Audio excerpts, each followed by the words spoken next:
Hello guys, അസ്സലാമു അലൈക്കും. Welcome to my channel. ഇന്ന് നമ്മൾ മക്ക മസ്ജിദിലാണ് ഉള്ളത്. ഹൈദരാബാദിലെ ചാർമിനാറിനോട് ചേർന്നാണ് മക്ക മസ്ജിദ് സ്ഥിതി ചെയ്യുന്നത്. നഗരത്തിലെ ഏറ്റവും വലിയ പള്ളിയാണ് ഇത്. 10,000-ഓളം ആളുകളെ ഉൾക്കൊള്ളാൻ ഈ പള്ളിക്ക് കഴിയും. 17-ാം നൂറ്റാണ്ടിലാണ് ഈ പള്ളി നിർമ്മിച്ചത്.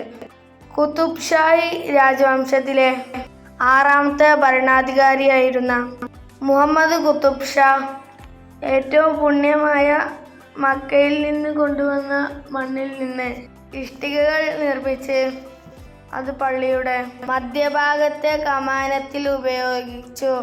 അങ്ങനെയാണ് ഈ പള്ളിക്ക് മക്ക മസ്ജിദ് എന്ന് പേര് വന്നത്. 2007 മെയ് 18-ന് ഹൈദരാബാദ് നഗരത്തെ ഞെട്ടിച്ചുകൊണ്ട് മസ്ജിദിൽ ഒരു ബോംബ് സ്ഫോടനം നടന്നു. ഈ സ്ഫോടനത്തിൽ 16 പേർ മരിച്ചു.